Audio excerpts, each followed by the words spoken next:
మహిమగల పరిశుద్ధ దేవునికి కృతజ్ఞతాస్తుతులు చెల్లిస్తూ ఉన్నాం. కొద్ది నిమిషాలు దేవుని వాక్యాన్ని మనం ఆలకిద్దాం.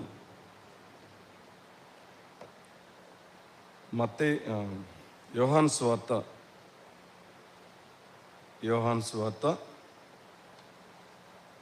మొదటి అధ్యాయం చూడండి.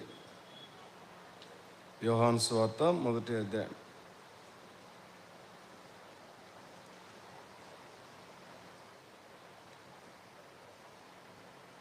యోహాను సువార్త మొదటి అధ్యాయం 9వ వచనం. నిజమైన వెలుగు ఉండెను, అది లోకంలోనికి వచ్చుచు ప్రతి మనిషిని వెలిగించుచున్నది. తర్వాత 12-13 వచనాలు చదువుతున్నాను. తన్ను ఎందరు అంగీకరించిరో వారికి అందరికీ, అనగా తన నామందు విశ్వాసం ఉంచిన వారికి దేవుని పిల్లలకు ఆయన అధికారము అనుగ్రహించెను. వారు దేవుని వల్ల పుట్టిన వారే కానీ రక్తం వలనను శరీరేచ్ఛల వలన మానుషేచ్ఛల వలన పుట్టినవారు కారు. తర్వాత 16వ వచనం. ఆయన పరిపూర్ణతలో నుండి మనమందరము కృప వెంబడి కృపను పొందితిమి. ఈ లేఖనాన్ని మనం జ్ఞాపకం చేసుకుంటా ఉన్నప్పుడు ఆయన మనల్ని వెలిగించాడు. చాలా విశేషమైన సంగతి ఇది. చీకటిలో ఉన్న మనలను ఆయన వెలిగించాడు. వెలిగించబడిన మనలను తన కుమారులుగా అంగీకరించాడు. ఇక్కడ ఉన్న ఆర్డర్లో మనం జ్ఞాపకం చేసుకుంటే కుమారత్వాన్ని ఇచ్చాడు. ఈ కుమారత్వం ఎలాంటిదంటే ఈ లేఖనాల్లో మనం జ్ఞాపకం చేసుకున్నట్టుగా చాలా క్లియర్గా చెప్పాడు. రక్తం వలనను శరీరేచ్ఛల వలన మానుషేచ్ఛల వలన పుట్టినవారు కారు. ఆత్మ సంబంధమైన జన్మను దేవుడు వెలిగించబడిన వారికి ఆయన అనుగ్రహించాడు. తర్వాత 3వ విషయం ఏమంటే ఆయన పరిపూర్ణతలో నుండి మనమందరము కృప వెంబడి కృపను పొందితిమి. దేవుడు మహిమగల దేవుడు తన విశేషమైన కృపను మనకు ఆయన అనుగ్రహించాడు. ఈ లేఖనాన్ని మనం ఆలోచన చేస్తూ ఉన్నప్పుడు వెలిగించబడిన వారు దేవుని కుమారులుగా ఆయన మహిమ కొరకు జీవించేవారు, విస్తారమైన కృపను పొందినవారు. ఆయన పరిపూర్ణతలో ఉన్న మనమందరము కృప వెంబడి కృపను పొందితే అంటూ 17వ వచనం కూడా జ్ఞాపకం చేస్తాను. ధర్మశాస్త్రము మోషే ద్వారా అనుగ్రహింపబడిను, కృపయు సత్యము యేసుక్రీస్తు ద్వారా కలిగెను. ఎవడును ఎప్పుడైనాను దేవుని చూచి ఉండలేదు, తండ్రి రొమ్మనున్న అద్వితీయ కుమారుడు ఆయనను బయలుపరచాను. ఈ లేఖన సత్యాలను మనం ఆలోచన చేస్తూ ఉన్నప్పుడు ప్రభునందు విశ్వాసం ఉంచిన పిల్లలు ఎవరైతే ఉన్నారో వారు కానీ వారిలో కానీ చీకటి ఉండదు. చీకటిలో నుండి ఆయన మనల్ని ఆశ్చర్యకరమైన తన వెలుగులోనికి ఆయన మనల్ని నడిపించాడు. 2, ఆయన వెలిగించబడిన మనల్ని ఆయన తన కుమారులుగా అంగీకరించాడు. కుమారులుగా అంగీకరించిన మనకు కృపనిచ్చాడు. నేను ఈ 3వ మాట జ్ఞాపకం చేయాలని ఇష్టపడతా ఉన్నా. కొద్దిగా ఈ మాటలు మీరు మనసు పెట్టి ఆలకించాలని మనవి. దేవుని వాక్యాన్ని మనం ఆలోచన చేస్తూ ఉన్నప్పుడు పరలోకమందున్న దేవుడు మన యెడల చాలా గొప్ప ప్రణాళిక కలిగిన వాడుగా ఉన్నాడు. గొప్ప ప్రణాళిక, చాలా చాలా గొప్ప ప్రణాళిక. ఆయన మనల్ని వెలిగించటంలోనే దేవుని ప్రణాళికను మనం చూడగలం. ఆదికాండంలో 1వ అధ్యాయంలో ఆయన చీకటిని వెలుగును వేరు చేశాడు. నేను ఇక్కడ నిలబట్టలేదు, నిలబడను, కానీ 2-3 మాటలు మాత్రం జ్ఞాపకం చేయాలని ఇష్టపడతా ఉన్నాను. అదేమంటే మత్తయి సువార్త 4:15 చూడండి. మత్తయి సువార్త 4:15 లేక 6:23 చూడండి నాయన. 6:23.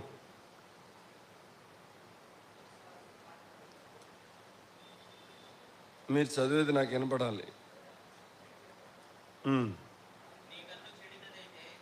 నీ కన్ను చెడినదైతే నీ దేహమంతయు చీకటిమయమై ఉండును. ఇది గుర్తుపెట్టుకో. నీ కన్ను చెడితే చాలా జాగ్రత్తగా మనం ఆలోచన చేయాలి. కళ్ళు చెడిపోయినాయో బాగున్నాయో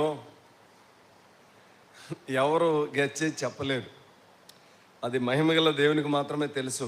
నీ కన్ను చెడినదైతే అంటాడు అక్కడ,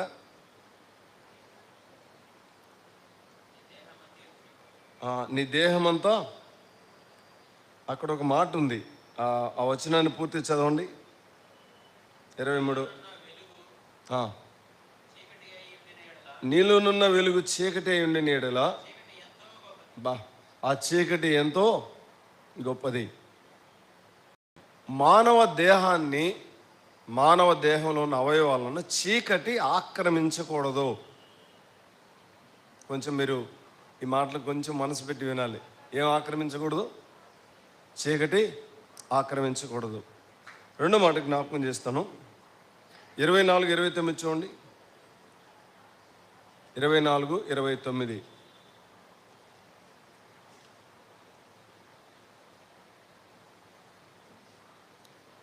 ఆ దినముల శ్రమ ముగిసిన వెంటనే చీకటి సూర్యుని కమ్మును, చంద్రుడు కాంతినియడు, ఆకాశం నుండి నక్షత్రములు రాళ్ళను, ఆకాశం అందులో శక్తులు కదిలింపబడు. వాస్తవానికి ఇది నేను జ్ఞాపకం చేయాల్సిన మూడో మాట. సూర్యుని ఏం కమ్ముతుంది? చీకటి. సూర్యుని చీకటి కమ్మును. 27:45 చూడండి. 27:45. 27:45 చూడండి. మధ్యాహ్నము మొదలుకొని 3 గంటల వరకు దేశమందంతటా చీకటి కమ్మెను. 27:45. మధ్యాహ్నం మొదలుకొని 3 గంటల వరకు దేశమంతా చీకటి కమ్మెను. ఇక్కడ ఆ చీకటి అనే మాట నేను మీకు జ్ఞాపకం చేస్తున్నా. చూడండి, అది ఎంత పెద్దదో, ఎంత ప్రభావం కలదో, దాంతో ఆషామాషిగా ఉండకూడదు.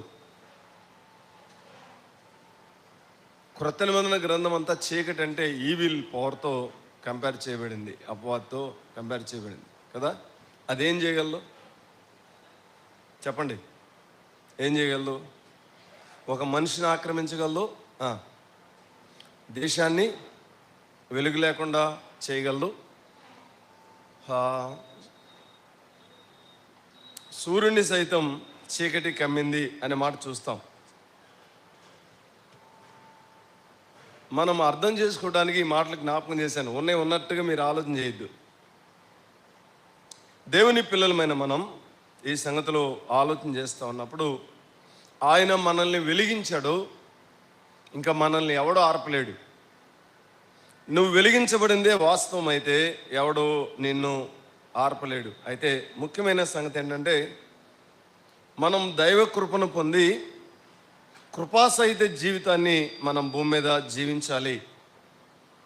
నేను మిమ్మల్ని ప్రశ్న అడుగుతున్నా, మనం ఇప్పుడు పొందవలసినంత కృపను పొందామా?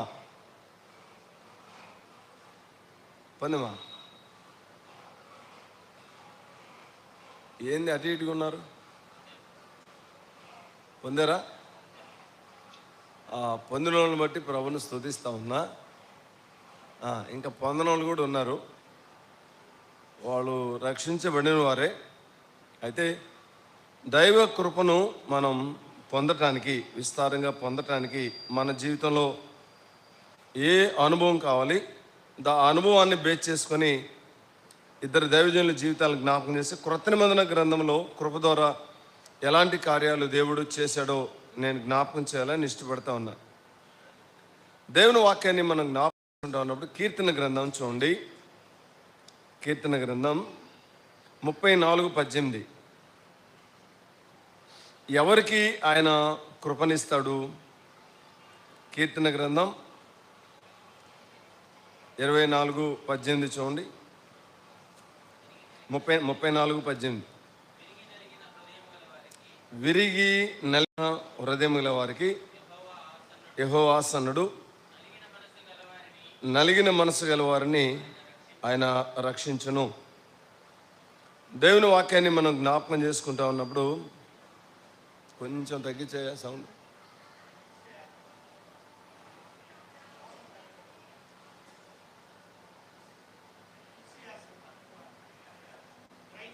ఓకే, సరే. దేవుని వాక్యాన్ని మనం జ్ఞాపకం చేసుకుంటా ఉన్నప్పుడు విస్తారమైన కృపను నీవు నేను పొందాలి అంటే ప్రభువు నిన్ను నన్ను వెలిగించాడు, ఆయన కుమారులమయ్యాం. కృపా సహిత జీవితాన్ని మనం జీవించాలి అంటే ఖచ్చితంగా మనం అందరం ఈ అనుభవంలోనికి రావాలి. ఏ అనుభవంలోనికి? విరిగి నలిగిన అనుభవంలోనికి.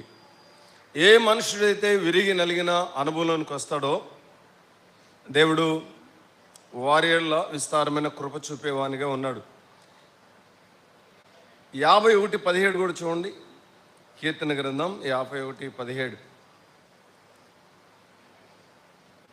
విరిగిన మనసే దేవునికి ఇష్టమైన బలులు, దేవా విరిగి నలిగిన హృదయం నీవు అలక్ష్యము చేయు. దేవుడు విరిగి నలిగిన హృదయాన్ని ఏం చేయడు?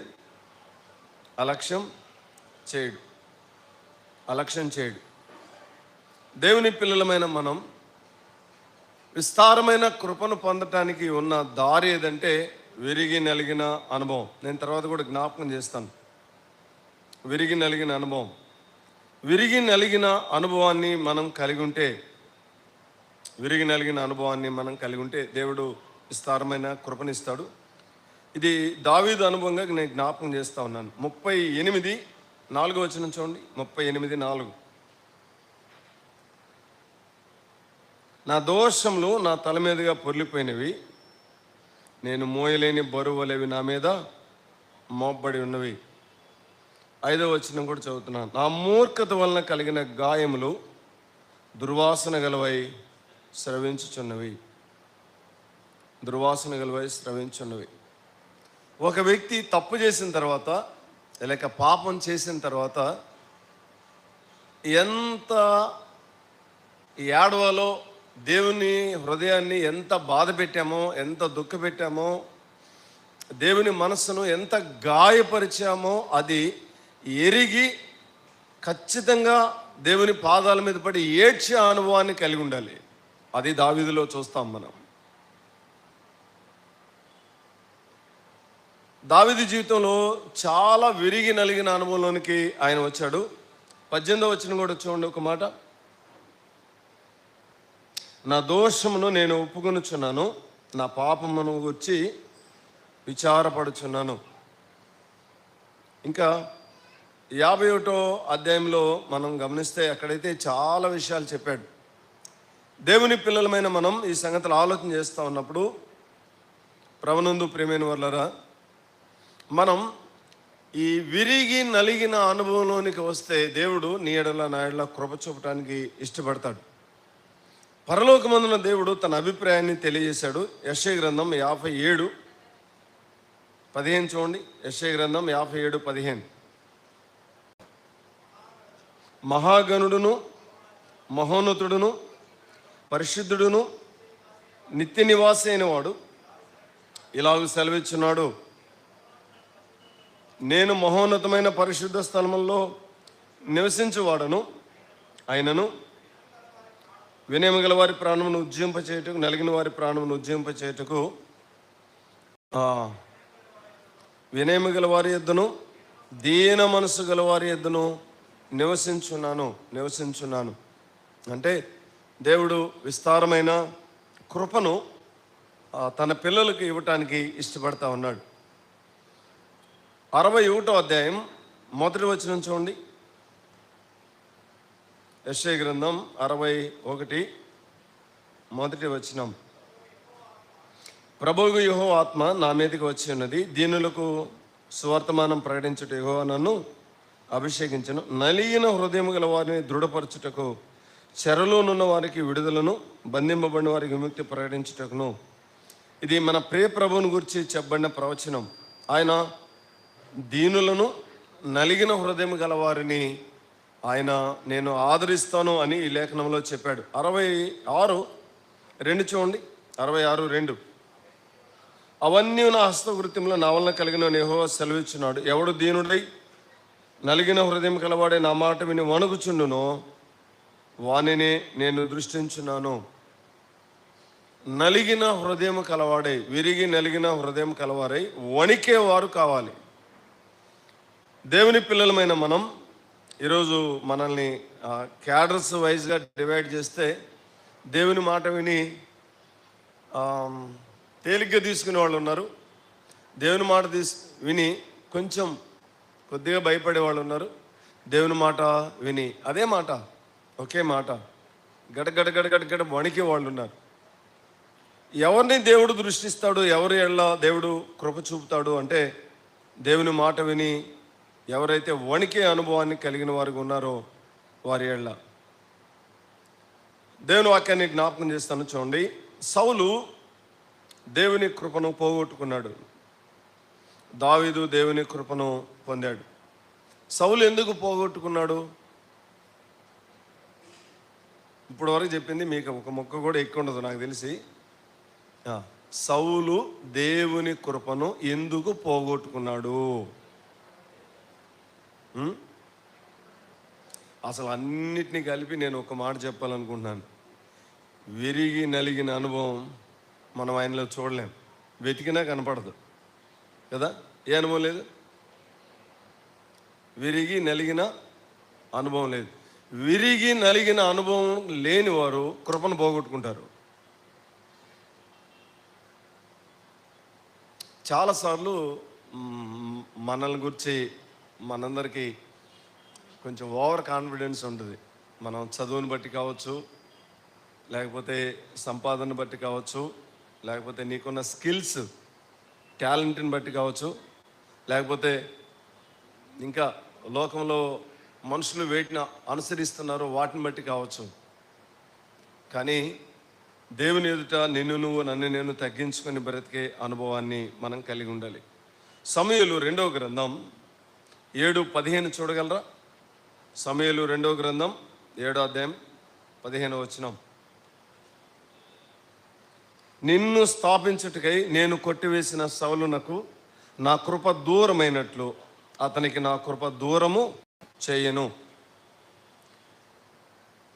దావీదుతో ప్రభు చెప్పిన మాట ఇది, నీకు నా కృప దూరము చేయను. అయితే నేను ఒకనికి దూరం చేశాను. ఎవరికి?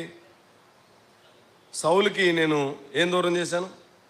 నా కృప దూరం చేశాను. అన్నీ ఉన్నాయి. మీరు నిజం చెప్పండి, ఒక మాట అడుగుతాను, కొంచెం నాకు కూడా కన్ఫ్యూజన్గా ఉంది ఇది. ఆశీర్వాదం అంటే ఏమనుకుంటున్నారు? ఆశీర్వాదం అంటే ఏంటి? What is the real blessing? ఏంటి ఆశీర్వాదం అంటే? బాగా సంపదలు రావటమా, పొలాలు కొనటమా, బ్యాంక్ బ్యాలెన్స్ పెరగటమా? చెప్పండి, మీ అభిప్రాయం ఏంటి? అన్న దేవుడు మమ్మల్ని భలే దీవించాడన్న. ఏంటి దీవించడం అంటే? చెప్పండి ఏమ్మా, ఏంటి దీవించడం అంటే? భౌతికమైనవి ఏవి కావు. భౌతికమైన వాడితో కంపేర్ చేసుకుంటే ఒక విధంగా చెప్పాలంటే నువ్వు గుడ్డోడివి, గుడ్డిదానివి. భౌతికమైన వాటితో మనం వాటిని కంపేర్ చేయకూడదు. దేవుడు ఇస్తాడు. విశ్వాసులు రెండు రకాల ప్రజలు ఉన్నారు. విశ్వాసులు ఒకరు నిత్యత్వంలో కూర్చుకునేవారు, ఒకరు ఎక్కడ కూర్చుకునేవారు.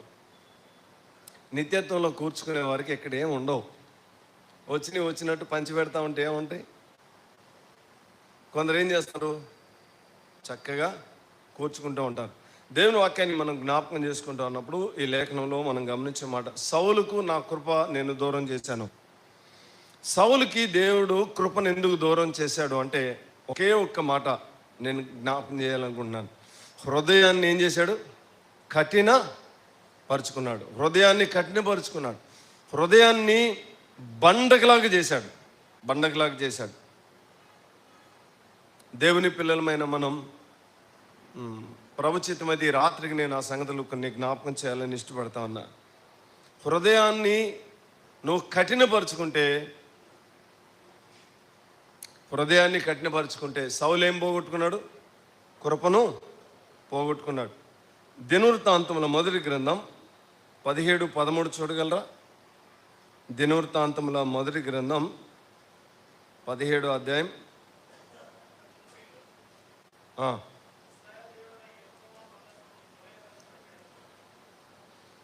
మొదటి దినవృత్తాంతంలో 17-13 చూడండి. నేను అతనికి తండ్రిని అయ్యుండును, అతడు నా కుమారుడు అయ్యుండును. నీకంటే ముందు ఉన్నవానికి నా కృపను నేను చూపక మానినట్లు అతనికి నేను నా కృప చూపక మానను. ఏం చూపటం మానేను? నీకంటే ముందున్నవానికి నా కృపను చూపటం మానేను, నీకు నా కృప చూపక మానను అన్నాడు. దేవుని ప్రజలమైన మనం లేఖనాన్ని మనం జ్ఞాపకం చేసుకుంటా ఉన్నప్పుడు ప్రభుని వెంబడించిన వారు, ప్రారంభం నుండి ప్రభుని వెంబడించిన వారిని గురించి కూడా ఒక మాట చెప్తాను. అభిరాము, దాతాను కదా, కోరహు, వీళ్ళందరూ ఏం పోగొట్టుకున్నారు చెప్పండి? చాలా భక్తి కలిగిన వారు ఉన్నారు అందులో. ఏం పోగొట్టుకున్నారు? కృపను పోగొట్టుకున్నారు. కృపను పోగొట్టుకోవటం అంటే చాలా ఘోరమైన సంగతి. మన జీవితంలో మనం సహజంగా తప్పు చేస్తాం.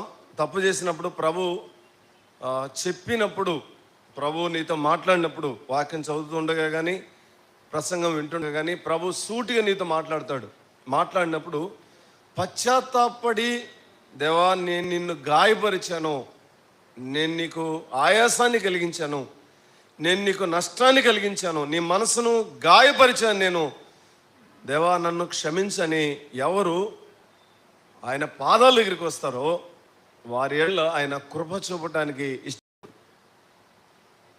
అవునా కదా? చేసిందంతా చేస్తావు, వాక్యం చెప్తున్నా కానీ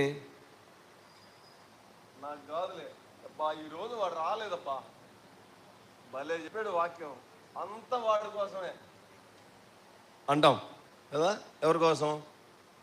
ఎవరో నీ మైండ్లో ఎవరో ఉన్నారో వాళ్ళ కోసం కదా.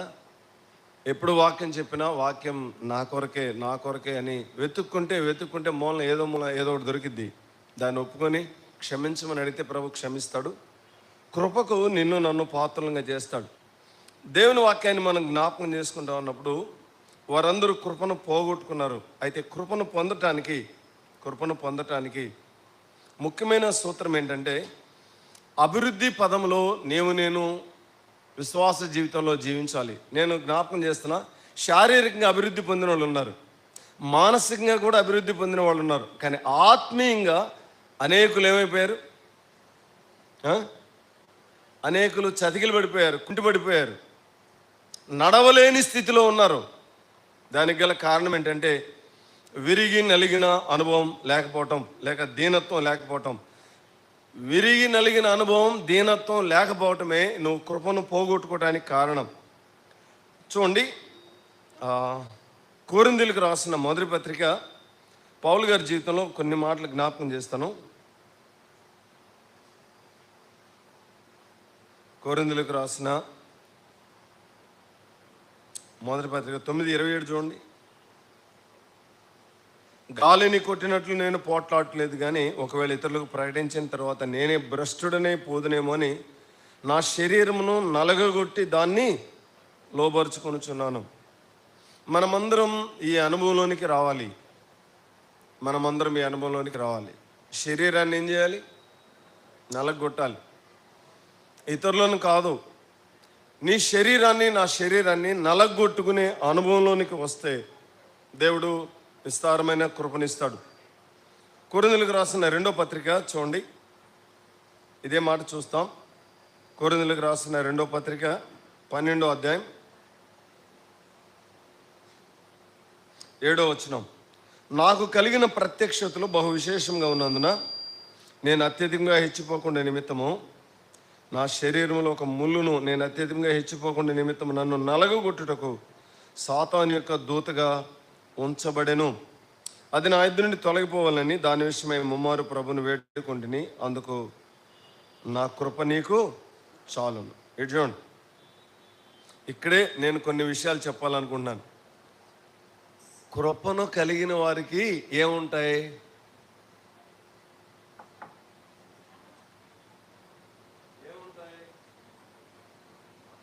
చెప్పండి.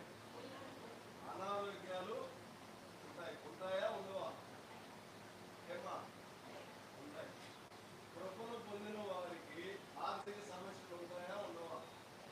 ఏం వచ్చారు ఏముంటాయి? ఆర్థిక సమస్యలు ఉంటాయి, అనారోగ్యాలు ఉంటాయి, ఇంకేముంటాయి? నువ్వు పరిష్కరించలేని జటిలమైన సమస్యలు నీ ముందు పడతాయి. ఒక విధంగా ఆలోచన చేస్తే అడిగి తెచ్చుకోవాలి. ఇంత పెద్ద సమస్యలు నేను ఎలా హ్యాండిల్ చేయగలను, నా వల్ల ఎట్లయితే దేవుడంటాడు నేనున్నా సరిగా కృప ద్వారా వాటిని నేను పరిష్కరించగలను. కృప ద్వారా పరిష్కరించగలను. నీ కుడి పక్క ఎడం పక్కన వాళ్ళు నిన్ను చూస్తా ఉన్నప్పుడు భీతి కలిగింది, వాళ్ళకి భయం కలిగింది.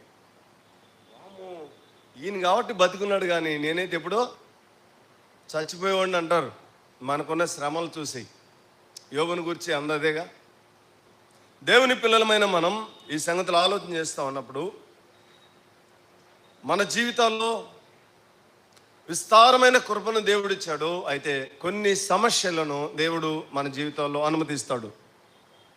నువ్వు ఎంత వేదన చెందినా, ఎంత అల్లాడినా, ఎంత గింజుకున్నా, తల గోడకేసి కొట్టుకున్నా సమస్యలకి పరిష్కారం దొరకదు. ఆ సమస్యకి పరిష్కారం దొరకదు. ఇక్కడ ఈయన ఎన్నిసార్లు అడిగితే ప్రభు జవాబు ఇచ్చాడు? ఎన్నిసార్లు? పౌలు గారు 3 సార్లు అడగటం ఏంటండి? పౌలు గారు 3 సార్లు అడిగాడు. ఏమని? ప్రభా, ఈ అనారోగ్యాన్ని తొలగించడానికి అనారోగ్యం ఉంది, దీన్ని తొలగించేయ, దీన్ని తొలగించేయ, దీన్ని తొలగించేయ అంటే దేవుడు అన్నాడు, నా కృప నీకు చాలు అన్నాడు. భలే ఆశ్చర్యం అనిపించింది. అంటే నీకు ఇచ్చిన కృప సామాన్యమైంది కాదు. కృప చాలు. నేను నిన్ను ప్రేమించాను, బలహీనతలను అనుమతిస్తూ ఉన్నాను. పాశ్చాత్య దేశాల్లో ఉన్న క్రైస్తవులకి మనకి చాలా వ్యత్యాసం ఉంది. విశేషం ఏంటంటే, వారు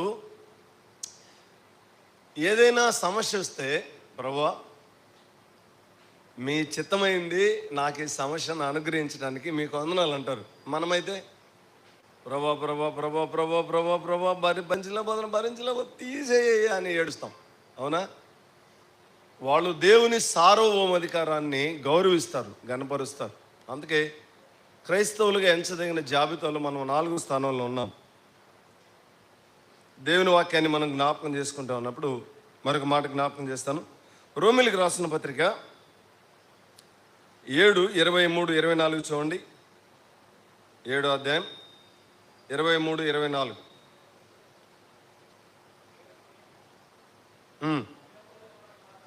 వేరొక నియమము నా అవయములో ఉన్నట్టు నాకు కనబడుచున్నది. అది నా మనసునందున్న ధర్మశాస్త్రంతో పోరాడుచు నా అవయములో ఉన్న పాప నియమమునకు నన్ను చెరపట్టి లోబరుచుకొని వచ్చినది. అయ్యో, నేనెంత దౌర్భాగ్యుడను! ఇట్టి మరణమునకు లోనగు శరీరం నన్నెవరు విడిపిస్తారు? పౌలు గారి యొక్క కేకది.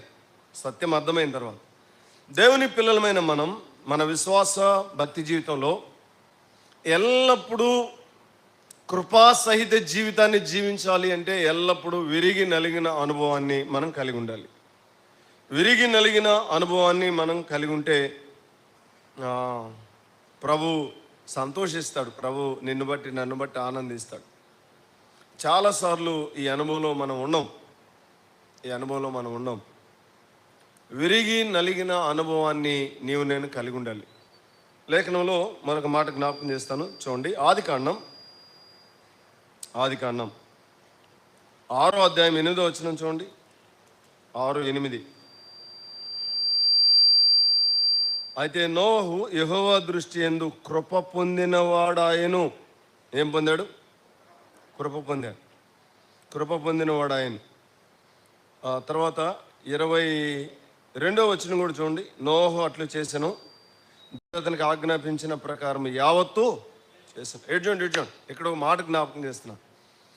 దేవుని నుండి నువ్వు పొందవలసినంత కృప పొందితే ఏమైనా చేయగలం అంటే దేవుడు ఏం చెప్పినా చేయగలం. యూ విల్ డూ ఇట్, చేయగలం. అది ఎంత లోకంలో చూసే వాళ్ళకి చాలా కష్టంగా ఉంటుంది, చాలా ఆయాసంగా ఉంటుంది. నిద్రపోదు, చాలా కష్టంగా, చాలా ఆయాసంగా ఉంటుంది. కానీ నువ్వు దాన్ని చేయగలవు.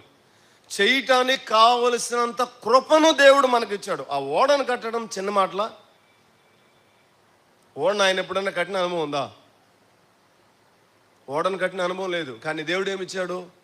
కృపనిచ్చాడు. కృపనిస్తే నువ్వేమైనా చేయగలవు. భయపడద్దు, దేని విషయమై ఆందోళన చెందొద్దు, దేని విషయమై గాబరా పడద్దు. కృపను పొందితే నోహు కృపను పొందాడు, ఓడను కట్టాడు. ఓడను కాదు, ఏం కట్టమన్నా కడతాడు. మానవునికి చేయటానికి కావాల్సిన స్కిల్స్ని, జ్ఞానాన్ని, మేధస్సును ఇచ్చేవాడు ఆయన. నీకు కృపనిస్తే అద్భుతంగా దేవుని పరిచర్య, దేవుని పద్ధతిలో చేయగలవు. 2వ దినవృత్తాంతముల గ్రంథంలో ఇక్కడ 1:8 చూడండి. 2వ దినవృత్తాంతముల గ్రంథం 1వ అధ్యాయం 8వ వచనం. సొలొమోను దేవునితో ఇలాగూ మనవి చేసెను, నీవు నా తండ్రి అయిన దావీదు ఎడల బహుగా కృప చూపి అతని స్థానమందు నన్ను రాజుగా నియమించి ఉన్నావు. నా ఎడల కూడా కృప చూపమని ఇక్కడ ప్రార్థన చేశాడు. సొలొమోను అంత పెద్ద మందిరం కట్టడానికి గల కారణం దేవుని వాక్యంలో, ఇంకా లేఖనాలన్నీ మనం ఆలోచన చేస్తూ ఉన్నప్పుడు వాస్తవానికి సొలొమోను కట్టడానికే. కానీ కృప వలన కార్యాన్ని అంతా చేసింది దావీదు. వాస్తవంగా చెప్పాలంటే లేఖనాల్లో మనం అక్కడికి వెళ్తే కొంచెం నేను బయటికి రాలేను, అందుకని నేను అక్కడికి పోవట్లేదు. అదేంటంటే దావీదు భుజం పైన దేవుడు చెయ్యి వేసి మందిరం కొలతలు, మందిరం పొడవు ఎంత ఉండాలి, ఎడల్పు ఎంత ఉండాలి, మందిరంలో ఏ సామాన్లు కావాలి, యాజకులు ఎక్కడ ఉండాలి, అతి పరిశుద్ధ స్థలం ఎంత ఉండాలి, పరిశుద్ధ స్థలం ఎంత ఉండాలి, ఆవరణం ఎంత ఉండాలి, గంగాళం ఎక్కడ ఉండాలి, మొత్తం దావీదు భుజం పైన చెయ్యి వేసి దేవుడు చెప్తే దేవుడు చెప్పిన ఆజ్ఞల ప్రకారం మొత్తం అన్ని రాసి ఆ డేటాను ఆ దైవజనుడు సొలొమోనుకి అప్పగించాడు. అప్పుడు సొలొమోను కట్టాడు. ఇప్పుడు అడుగుతున్నాడు అన్నమాట, అయ్యా ఈ డేటా ప్రకారం చేయటం నా వల్ల కాదు, నా తండ్రికి నువ్వేం చూపావు? కృప చూపావు, నాకు అది కావాలి. వెండి ఉంది, బంగారం ఉంది. సొలొమోను కాలంలో కలిగిన బంగారం ఎంతంటే, రాయ్ ఇటు చూడు, ఏంటి వాక్యం. సొలొమోను కాలంలో కలిగిన బంగారం ఎంతంటే, మేము ఏదో కూర్చొని కొంచెం లెక్కలేసాం. 300 కిలోమీటర్ల దూరం ఒక ట్రక్కుకి 50 టన్నులు బంగారం వేస్తే ఎంతో పెద్ద టర్బోస్ ఉంటాయి, టర్బో లారీ. 300 లారీలు, ఒక లారీ వెంట ఒక లారీని, అంటే కొంచెం గ్యాప్ ఇచ్చి నిలబెడితే 300 కిలోమీటర్లు వచ్చింది ఆ లారీలన్నీ. అంటే అంత బంగారం ఉంది. అయినా అయ్యా నాకు నా తండ్రికి నువ్వే కృప చూపావు, నాకు ఆ కృప కావాలి. దావీదు సొలొమోను ప్రారంభంలో దేవుని కృప కొరకు అంగలార్చాడు. దేవుని వాక్యాన్ని మనం జ్ఞాపకం చేసుకుంటా ఉన్నప్పుడు పరిశుద్ధ గ్రంథంలో విలువైన పరిచర్య ఎవరైనా చేయగలిగారు అంటే వారు దేవుని కృప ద్వారానే ఆ పని వారు చేయగలిగారు. కృపను మానవాళికి అందించటానికి, కృపను మానవునికి అనుగ్రహించటానికి పరలోకమందున్న దేవుడు మానవునిగా భూలోకానికి వచ్చాడు. ఆయన ఎలాంటి కృపను నీ ఎడల నా ఎడల చూపటానికి ఆయన ఏం చేపట్టాడు చూడండి. యెషయా గ్రంథం 53:5 చూడగలరా? యెషయా గ్రంథం 53:5. మన అతిక్రమ క్రియలను బట్టి అతడు గాయపరచబడెను, మన దోషములను బట్టి నలుగొట్టబడ్డాడు. ఆయన సర్వాధికారి అయిన దేవుడైండి నీ కొరకు నా కొరకు కృపను చూపటానికి ఏం చేయబడ్డాడు? నలుగొట్టబడ్డాడు. 10వ వచనం కూడా చూడండి. అతన్ని నలుగొట్టుటకు యెహోవాకు ఇష్టమాయను. మన ప్రియరక్షకుడు నలుగొట్టబడ్డాడు. ఈ అనుభవంలోనికి నీవు నేను ఎందుకు రావు? నలుగొట్టబడే అనుభవంలోనికి రావాలి. ఎటు చూడండి, మీరందరూ నాకెళ్ళి చూడండి. నిన్ను నన్ను నలగొట్టడం, దేవుడు మనల్ని ఇష్టపడినప్పుడు నలగొట్టడానికి కొన్నిసార్లు కొన్ని సంగతులు చెప్పి చేస్తాడు దేవుడు. నలగొట్టడం అనే పని చెప్పి చేస్తాడు. నీకు తెలియకుండా ఏం జరగదు, కానీ కొన్ని మాత్రం చెప్పకుండా జరుగుతాయి. లేఖనాల్లో వాటికి ఆధారాలు కూడా ఉన్నాయి. నీకు ఆశ్చర్యం కలిగిద్ది, విస్మయం కలిగిద్ది. ఏంటి ప్రభువా ఇలా జరిగింది, అయ్యో ఏంటి నా జీవితంలో ఇలా జరిగింది. జరుగుతాయి, కొన్ని అనుమతిస్తాడు. నీలో నాలో దేవునికి అయిష్టమైనవి ఉంటాయి, అయిష్టమైనవి ఉంటాయి, కష్టాన్ని కలిగించే ఉంటాయి, దేవునికి అసహ్యాన్ని కలిగించే ఉంటాయి. మనం వాటిని భలే ప్రియమైన వాటిగా ఎంచుతాం. అందులో ఒకటి కులం.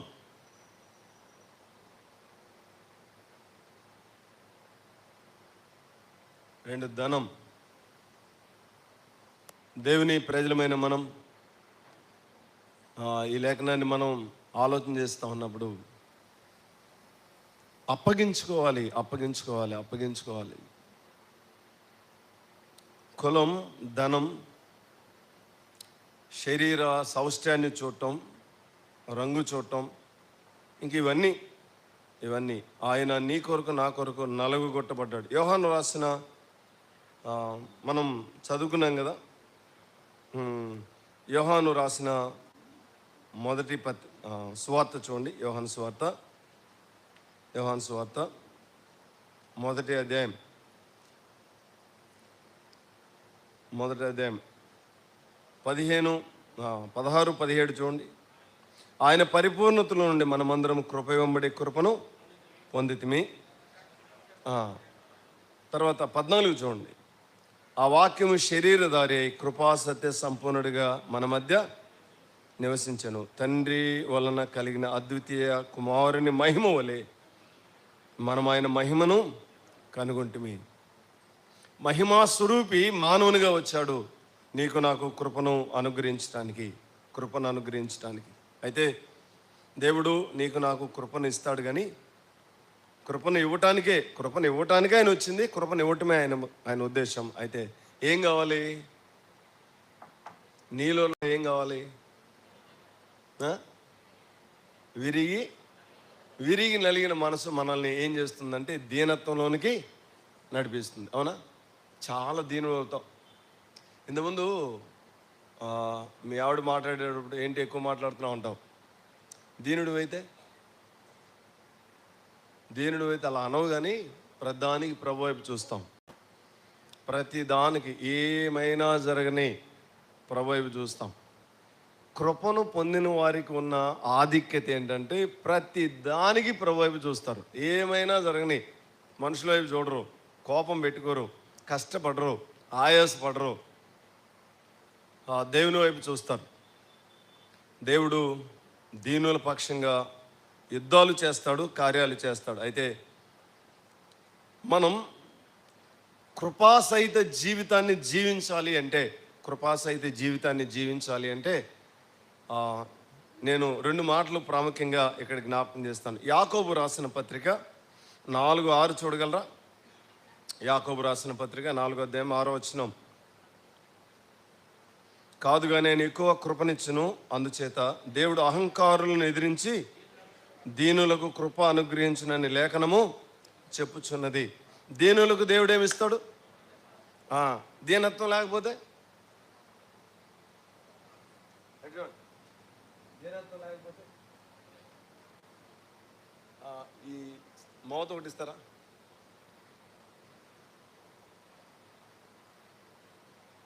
పనిచేస్తుంది. దీనత్వం లేకపోతే కొన్నిసార్లు మనల్ని చూసేవాళ్ళు అంటారు, అసలు ఈ అమ్మాయికి ఏంటి కొంచెం దీన మనసు కూడా లేదు. నీకు నాకే కనబడకపోతే దీనత్వం ఇంకా పైకేం కనబడుద్ది? కొన్నిసార్లు ఇది రైట్ కాదులే, దీనత్వం ఉన్నా కానీ కొన్నిసార్లు మనుషులు అపవాది చేత ప్రేరేపించబడి దీనుల పైన కూడా నింద వేస్తారు. అది వేరే సంగతి. దీనత్వం కలిగి ఉండాలి, దీనత్వం కలిగి ఉండాలి. దేవుడు అహంకారులు ఏం చేస్తాడు చెప్పండి? ఎదిరిస్తాడు. దీనులకి ఏం చేస్తాడు? కృపణిస్తాడు. పేతురు రాసిన మొదటి పత్రిక చూడండి. పేతురు రాసిన మొదటి పత్రిక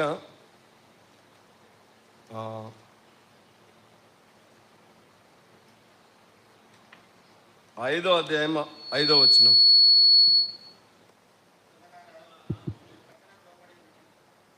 చిన్నలారా మీరు పెద్దలకు లోబడి ఉండుడి.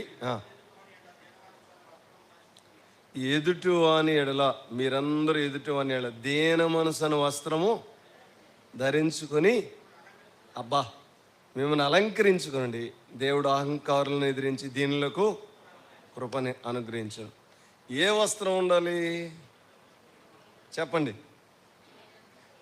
దీన మనసు అనే వస్త్రాన్ని ఏం చేయాలి మనం? ధరిస్తే ఏమవుతాం చెప్పండి? త్వరగా చెప్పండి. నా టైం పరిగెత్తుంది, త్వరగా ముగించాలి నేను. చెప్పండి. దీన మనసు అనే వస్త్రాన్ని ధరిస్తే ఏమవుతాం? అక్కడేం చెప్పాడు? అలంకరించుకోవటం. మీరు నిజం చెప్పండి, దీనత్వం చేత ఎంతమంది మనం అలంకరించుకుంటున్నాం? చెవులను ఏలాడుతున్నాయే, అక్క నువ్వు ఇవి పెట్టుకుంటే భలే ఉంటావు అక్క అంటే ఏం చేస్తారు? ఇంకా అయ్యే పెట్టుకుంటారు. ఈ బట్టలు నీకు బాగున్నాయి అక్క, చెల్లి నీకు ఈ బట్టలు బాగున్నాయి అంటే ఇంకా అవే ధరించడానికి ఎక్కువ ఇష్టపడతారు. కానీ మానవులకు దేవుడు ధరింపజేసిన వస్త్రం ఏంటంటే ఏం చెప్పండి? దీన మనసు. దీన మనసు కలిగి ఉంటే ఎంత కృపైనా ఇస్తాడు.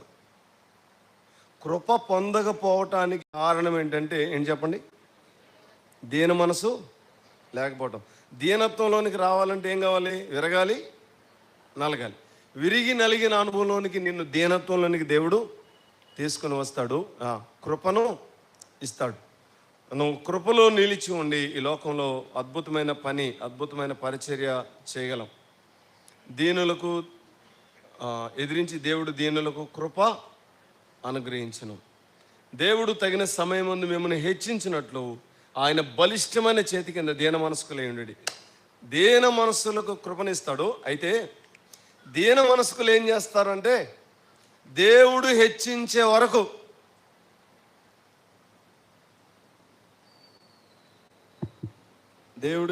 వరకు ఎలా ఉంటారు? అది సంవత్సరం అయినా, 2 సంవత్సరాలైనా, 3 సంవత్సరాలైనా, 5 సంవత్సరాలైనా, 10 సంవత్సరాలైనా ఏం చేస్తారు? దేవుని పైన ఆయాసపడరు. నిజం చెప్పు, నువ్వు గుండె మీద చేసుకొని చెప్పు, నీకు దేవుని పైన ఆయాసం ఉందా లేదా? ఏంటి ప్రభా, ఎంతకాలం నుంచి నేను ప్రార్థన చేస్తున్నాను, నువ్వు జవాబు ఇవ్వట్లేదు. మీ జీవితంలో పరిష్కారం కానీ సమస్యలు ఉన్నాయా లేవా? ఉంటాయిలే, లేకుండా ఎందుకు ఉంటాయి? మనుషులు కదా. నాకు కూడా ఉన్నాయి, మీకు కూడా ఉంటాయా లేవా? ఉంటాయి. అయితే మనం ఏం చేయాలి? దేవా, నా సమయం ఇంకా రాలేదు, అందుకొరకై నీకు స్తోత్రం అని ప్రభును స్తుతించే అనుభవంలోనికి నేను వస్తే నిన్ను బట్టి పరలోకం సంతోషిస్తుంది, నిన్ను బట్టి పరలోకం ఆనందిస్తుంది. కార్యం జరిగినప్పుడు కాదు, కార్యాలు జరగకపోయినా ప్రభును స్తుతించే అనుభవంలో మనం ఉండగలిగితే బాగుంటుంది. ప్రభు పిల్లలమైన మనం ఈ దీనత్వంలోనికి వస్తే దేవుడు కృపనిస్తాడు. ఒక 3-4 మాటలు నేను మీకు జ్ఞాపకం చేసి నేను ముగించాలని ఇష్టపడతా ఉన్నా. రోమిలకు రాసిన పత్రిక 5:15 చూడగలరా? 5:15, 5వ అధ్యాయం 15వ వచనం. అయితే అపరాధము కలిగినట్లు కృపావరము కలగలేదు. ఎట్లనగా ఒకని అపరాధము వలన అనేకులు చనిపోయిన ఎడల మరి ఎక్కువగా దేవుని కృపయు యేసుక్రీస్తును ఒక మనుషుని కృపచేతనైన దానము అనేకులకు విస్తరించెను. కృపను దేవుడు నీకు నాకు దానంగా ఇచ్చాడు. అతిశయించడానికి వీల్లేదు, అతిశయించడానికి వీల్లేదు. కృపను ఎలా ఇచ్చాడు? కృపలో నుండి పొందలేదంటే ఏది లేదు. ఏమైనా పొందగలవు, అది కృపలో నుండి సాధ్యమవుతుంది. అయితే కృపను దేవుడు దానంగా ఇచ్చాడు. ఎవరు అతిశయించడానికి వీల్లేదు. చాలాసార్లు కొన్ని వరాలు కలిగిన వారు భలే అతిశయిస్తారు. సహోదరుడా, ఒకవేళ అతిశయపడుతూ ఉంటే నువ్వు అతిశయాన్ని మానేయి. దేవుడు దానంగా ఇచ్చాడు. ఎవరో ఒక తల్లి నీ ఇంటి ముందుకు వచ్చి నిలబడింది. అమ్మా, వస్త్రాలు ఇవ్వమ్మా, కట్టుకోవడానికి ఏమన్నా ఉంటే ఇవ్వమ్మా అని అడిగింది. నీ ఇంట్లో నువ్వు దాచిపెట్టిన పట్టు చీర ఇచ్చావు ఆమెకి. ఎలా పొందింది? దానం. అవునా కదా? ఆ పట్టు చీర కట్టుకొని ఊరంతా రైతులేస్తా ఉంటా ఎలా ఉంటుంది చెప్పండి? అతిశయిస్తూ ఉంటే. దేవుడు నీకు ఏమిచ్చినా, బిడ్డలను కానీ భర్తను కానీ సంపదలు కానీ ఏమిచ్చినా నిన్ను ప్రేమించి ఇచ్చాడు. కృపాసహిత జీవితాన్ని జీవించడానికి ఇష్టం. అది చాలా అవసరమైంది. కృపను దేవుడు దానంగా ఇచ్చాడు. రెండో మాట జ్ఞాపకం చేస్తాను, చూడండి. రెండో మాట త్వరగా 6:14 చూడండి. ఇక్కడే పేజీ ఎంత ఇబ్బంది లేదు. మీరు కృపకే కానీ ధర్మశాస్త్రమునకు లోనైన వారు కారు గనుక పాపము మీ మీద, నువ్వు కృపలో నిలిచి ఉంటే పాపానికి మనపైన ఏముండదు? ప్రభుత్వం ఉండదు. పాపానికి ప్రభుత్వం ఉండదు. కృపలో నిలిచి ఉన్న వారికి కృప ఎంత గొప్పదో, కృప ఎంత మహదైశ్వర్యాన్ని నీకు నాకు కలుగు చేస్తుందో మనం ఆలోచన చేస్తూ ఉన్నప్పుడు పాపానికి ప్రభుత్వం ఉండదు. పాపం నీ ముందు చచ్చిపోద్ది. చచ్చిన దానివల్లే నీ పాదాల మీద పడుతుంది. అయితే చాలాసార్లు మనం ఇక్కడ ఓడిపోతూ ఉన్నాం, కృపలో నిలిచి ఉండలేకపోతా ఉన్నాం. 8:37 కూడా చూడండి. 8:37.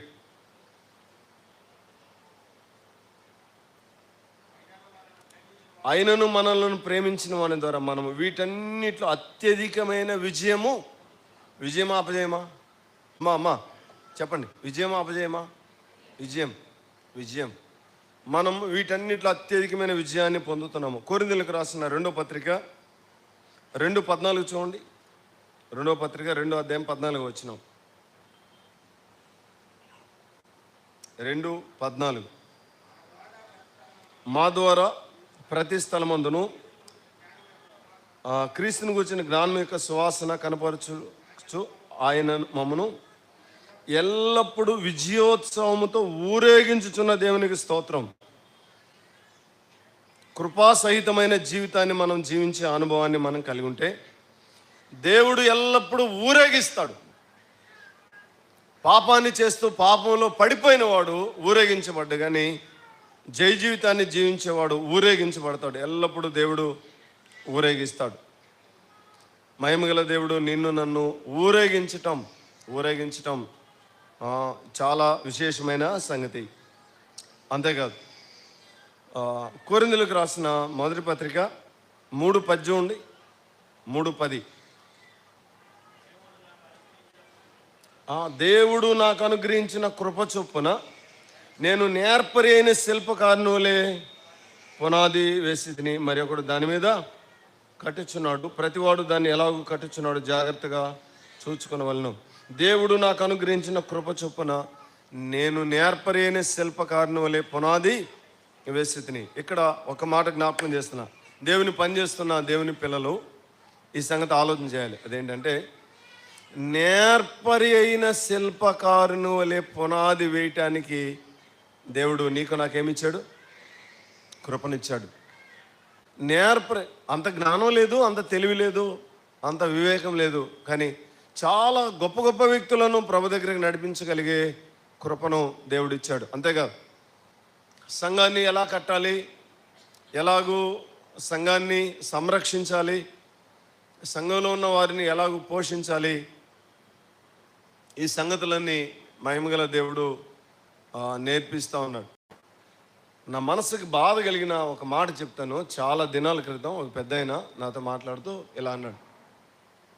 ఏమన్నాడంటే, అసెంబ్లీస్లో ఉన్న సేవకులు, ఎల్డర్స్ని అందరినీ ఉద్దేశించి నేను ఒక మాట చెప్తున్నా, మీరేం ఫీల్ అవ్వద్దండి అన్నాడు. ఇంచుమించుగా 20 సంవత్సరాలు అవుతుంది ఆయన నాతో ఈ మాటని.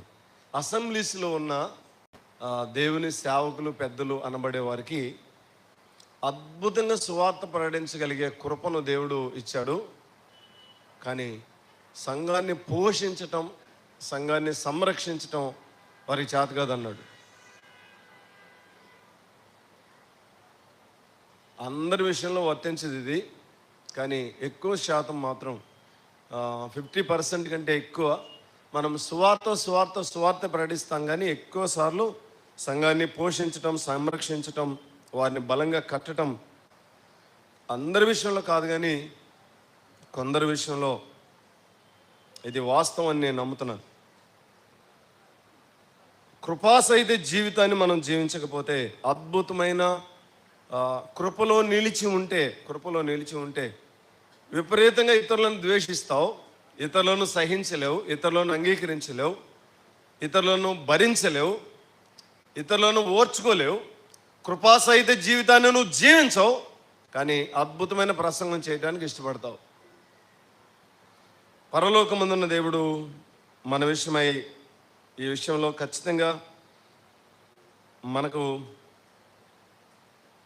మనం పొందాల్సినంత మాత్రం ఖచ్చితంగా ఇస్తాడని నేను నమ్ముతున్నాను. దేవుని పిల్లలమైన మనం ఈ సంగతులు ఆలోచన చేస్తూ ఉన్నప్పుడు 15:10 కూడా చూడండి. ఇదే పత్రిక 15:10. నా టైం అయిపోయింది. 15:10. అయినను నేనేమై ఉన్నానో అది దేవుని కృప వలనే అయ్యున్నాను, మరియు నాకు అనుగ్రహింపబడిన ఆయన కృప నిష్ఫలము కాలేదు, కానీ వారందరికంటే నేను ఎక్కువ ప్రయాసపడినది నేను కాను, నాకు తోడైన దేవుని కృపే. ఇది మనం అర్థం చేసుకుంటే, ఈ వచనాన్ని అర్థం చేసుకుంటే, చచ్చిన కుక్కను ప్రభువా అని అప్పగించుకోగలం. దీనత్వంలోనికి మనం రాకపోతే, దీనత్వంలోనికి రాకపోతే కృపను పొందలేం. కృపను పొందకపోతే నేర్పరి అయిన శిల్పకారుని వలె పునాది వేసే పని చేయలేం. నేర్పరి అయిన శిల్పకారుని వలె పునాది వేసే పని మనం చేయాలి అంటే మనం ఖచ్చితంగా దేంట్లోకి రావాలి? దీనత్వంలోనికి రావాలి. ఒక పాపం విషయంలోనే నేను గట్టిగా ఉండాలి. పాపం విషయంలో రాజీ పడకూడదు. ఇంకా అన్ని స్థలాల్లో దీన మనసు కలిగి ఉండాలి. దీనత్వాన్ని మనం కలిగి ఉన్నప్పుడు ప్రభు ఆయన తన విశేషమైన కృపనిస్తాడు. ప్రభునందు ప్రియమైన సహోదరులరా, పౌలు గారు 2వ పత్రిక 12:9 అడిగాడు కదా, నన్ను స్వస్థపరచు ప్రభు అంటే దేవుడు ఏమన్నాడు? నా కృప నీకు చాలు. ఏడ్చోండి. మనందరి మనసులు భిన్నమైన వాటిపైన ఉన్నాయి.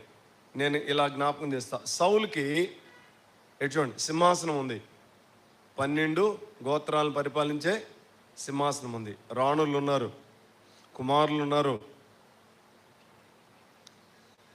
విస్తారమైన ఐశ్వర్యం ఉంది, అన్నీ ఉన్నాయి. ఈ లోకంలో ఒక మనుషులకి ఏముండాలో అన్నీ ఉన్నాయి, కానీ ఏం లేదు? కృప లేకపోతే ఆయన జీవితం దయ్యాలకి లోకం అయిపోయింది. దయ్యాలకి ఏమైంది చెప్పండి? ఇప్పుడు దయ్యాలు ఎక్కడున్నాయి? సౌలు తలపైన, నెత్తిపైన ఎక్కి కూర్చున్నాయి కదా. కానీ రోమిలికి రాసిన పత్రికలో ఒక అద్భుతమైన మాట చెప్పాడు. ఏమనంటే ఆ మాట జ్ఞాపకం చేసి నేను ముగిస్తా. చూడండి, రోమిలికి రాసిన పత్రిక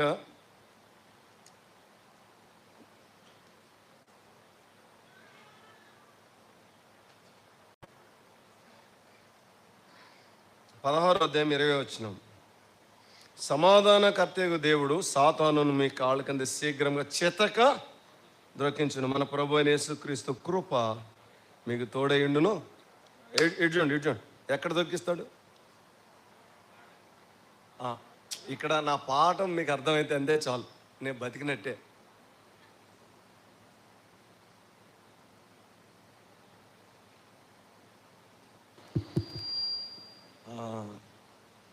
కృపను పోగొట్టుకున్న వాని నెత్తిపైన ఏమున్నాయి చెప్పండి? దెయ్యాలు ఉన్నాయి. కృపను పొందిన వాని పాదాల కింద ఏమున్నాయి? మళ్ళీ అదే మాట చెప్పండి, దెయ్యాలు ఉన్నాయి. అక్కడేమో నెత్తి మీద ఉన్నాయి, ఎక్కడేమో ఆహా భలే ఉంది కదా. దేవుని ఆశ ఏంటంటే ఇది ఎక్కడ ఉండాలి? ఇటు మీ ఇంటి ముందు ఎవరైనా ఊరకే తమాషాకి ముగ్గేసి నిమ్మకాయలు పిండి కుంకుమ జల్లి 4 పూలేసి ఏదో ఒక ఎలికనో దేనో దాన్ని కోసి రక్తం జల్లి, ఎలికనే వేయబడలేదు, దేనైనా ఒక రంగు నీళ్ళైనా రక్తంలాగా చల్లేస్తే ఉదయాన్నే నిద్రలేసి తలుపు తీసావు, ముందు ఈ సీన్ కనపడింది, నీకు ఎలా ఉంటుంది? ఎలా ఉంటుంది? గడ గడ గడ గడ గడ వణిగిపోయి అయ్యా ఏం వనకాల్సిన అవసరం లేదు. అన్నీ ఎక్కడ పెట్టాడు? కాళ్ళ కింద ఉంచాడు. అయితే కృపా సహిత జీవితాన్ని నీవు నేను జీవించినప్పుడు ఇదంతా తేలికైందైతే కాదు. అప్పగించుకుందాం, ప్రభు కనికరిస్తారు. తల ఉంచండి, ప్రార్థించండి. కనికరం గల తండ్రి, నీ పాదాలు స్తోత్రాలు. మీ వాక్యాన్ని బట్టి మిమ్మల్ని కొనియాడుతున్నాం. అద్భుతమైన జీవితాన్ని మీరు మాకు ఇచ్చి వెళ్ళారు. కృపలో నిలిచి ఉండి నీ కొరకు బహుగా ఫలించుట మీరు మాకు నేర్పించి మహిమ పొందండి. కృపను పొందిన వాని పాదాల కింద అపవాది నుంచావు నాయన. కృపను పోగొట్టుకున్న వాని తలపైన దుష్టుడెక్కి వాడిని స్వాధీనం చేసుకున్నాడు. కృపా సహిత జీవితాన్ని జీవించడం మాకు నేర్పించండి, దయచూపమని. ఏ ఏ విషయాల్లో మీకు ఆయాసాన్ని, దుఃఖాన్ని, బాధను కలిగించామో ఆ విషయాలన్నిటిలో మమ్మల్ని క్షమించి నూతనపరిచి కృపా సహిత జీవితాన్ని జీవించడానికి సహాయం చేయమని యేసయ్య దివ్య నామమున ప్రార్థన చేసి వేడుకుంటున్నాం తండ్రి. ఆమేన్.